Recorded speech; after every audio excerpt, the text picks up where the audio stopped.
नमस्कार, आप देख रहे हैं प्राइम न्यूज का डिजिटल प्लेटफॉर्म। मैं हूं आपके साथ पूजा मोहन पांडे। 28 फरवरी से शुरू हुआ ईरान, इजरायल और अमेरिका के बीच टकराव अब सिर्फ युद्ध नहीं रह गया। ये धीरे धीरे पूरी दुनिया यानी कि पूरे विश्व की अर्थव्यवस्था को हिला रहा है। तेल, जो आज हर देश की लाइफलाइन है, अब वही सबसे बड़ा हथियार बन चुका है। और इसी खतरे को देखते हुए प्रधानमंत्री नरेंद्र मोदी ने भी संसद में साफ शब्दों में कहा, दुनिया में मुश्किल हालात बन रहे हैं, हमें तैयार रहना होगा। युद्ध और तेल का कनेक्शन क्या है, ये आपको सबसे पहले समझना चाहिए, क्योंकि यही कनेक्शन सबसे बड़ा है। सबसे पहले समझिए कि इस युद्ध का असर इतना बड़ा क्यों है। क्योंकि ये सिर्फ मिसाइलों की लड़ाई नहीं है, ये तेल की सप्लाई पर कंट्रोल की लड़ाई है। दुनिया का लगभग 20% तेल एक बहुत अहम समुद्री रास्ते से गुजरता है। हम लगातार कई एक्सप्लेनर्स में आपको बता चुके हैं, और वो जगह है स्ट्रेट ऑफ होर्मुज। यही वो रास्ता है जिससे एशिया को जाने वाला 80% तेल गुजरता है। भारत का भी बड़ा हिस्सा इसी रूट से आता है। अगर यहां रुकावट आती है तो पूरी दुनिया की सप्लाई चेन हिल जाती है।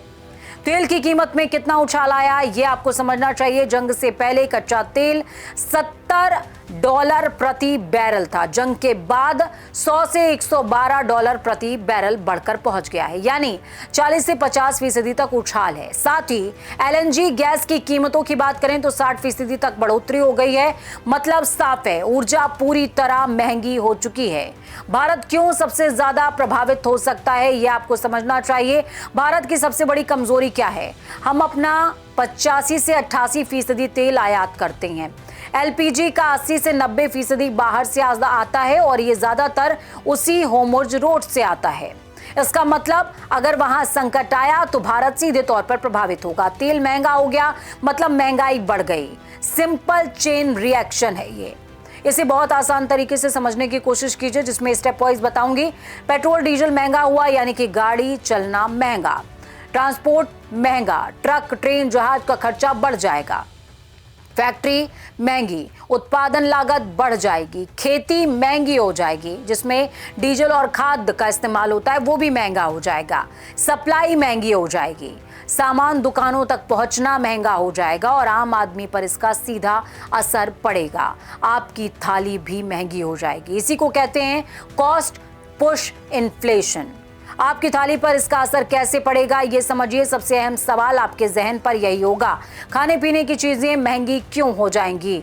खाद की बात करें तो खाद महंगा होगा, गैस महंगी होगी तो यूरिया महंगा होगा, खेती की लागत बढ़ेगी, डीजल महंगा होगा, ट्रैक्टर सिंचाई महंगी होगी, ट्रांसपोर्ट महंगा होगा, सब्जी फल दूध लाना, ये सब कुछ महंगा हो जाएगा। और नतीजा, दाल चावल गेहूं दूध सब्जियां सब कुछ महंगा। सिर्फ खाना नहीं, हर चीज महंगी होगी।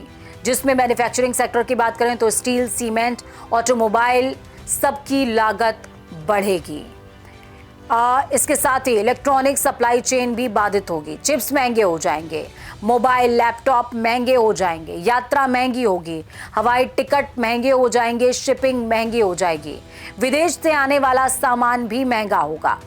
अब सवाल ये है कि हम जिक्र तो कर रहे हैं, पर असर कब दिखेगा? अगर तुरंत की बात करें तो तुरंत असर 0 से 15 दिन यानी कि 15 दिनों तक पेट्रोल डीजल पर नजर आ रहा है, गैस सिलेंडर और एयर टिकट पर नजर आ रहा है। 1-2 महीने अगर ये संकट खिंचता है तो सब्जी दूध राशन महंगा हो जाएगा। 3 से 6 महीने तक अगर ये असर खिंचता है तो घर बनाने का खर्च महंगा होगा, कार बाइक इलेक्ट्रॉनिक्स के सामान भी महंगे हो जाएंगे। अर्थव्यवस्था पर बड़ा असर पड़ेगा। महंगाई हर 10%, तेल बढ़ोतरी के साथ में महंगाई 0.3% महंगी होगी। अगर तेल $100 के आसपास रहा तो महंगाई 4.1% रहेगी। जीडीपी विकास दर की बात की जाए तो 10%, तेल अगर बढ़ता है तो जीडीपी 20 से 25 बेसिस पॉइंट घट जाएगी। अनुमान क्या है? ग्रोथ 6.6 तक गिर सकती है। रुपया कमजोर होगा, डॉलर के मुकाबले लगातार गिरावट दर्ज की जाएगी। विदेशी निवेश बाहर जा रहा है। सबसे बड़ा खतरा है स्टैगफ्लेशन की।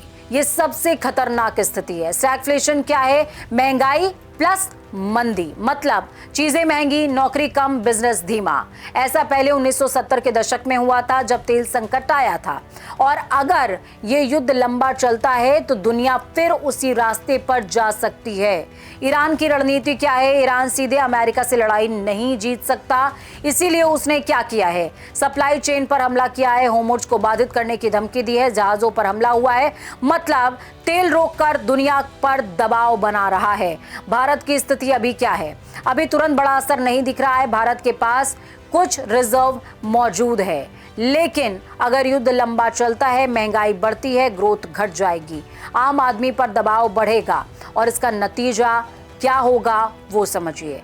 ये युद्ध सिर्फ बॉर्डर पर नहीं हो रहा है, ये आपकी जिंदगी पर असर डाल रहा है, हमारी जिंदगी पर असर डाल रहा है। पेट्रोल महंगा हो रहा है, खाना महंगा हो रहा है, यात्रा महंगी हो रही है, घर बनाना महंगा हो रहा है। और अगर यही जारी रहा, आपकी कमाई वही रहेगी, खर्चा बढ़ जाएगा। यही असली खतरा है। जी हाँ, सही समझा आपने, यही असली खर्चा है और खतरा भी है। आमदनी अठन्नी, खर्चा रुपया, यही सबसे बड़ी मुसीबत है और इसी से फाइट करना है सरकार को। सरकार ने हालांकि एक कोष का निर्धारण किया है कि वो सभी सेक्टर्स में इक्वली डिवाइडेशन आएगा, जिससे, लेकिन मुनाफाखोरी, कालाबाजारी कैसे रुकेगी, ये अपने आप में एक बहुत बड़ा चैलेंज सरकार के लिए होने वाला है। फिलहाल आज के इस एक्सप्लेनर में इतना ही। मुझे दीजिए अनुमति, मैं पूजा मोहन पांडे आज के लिए साइनिंग ऑफ।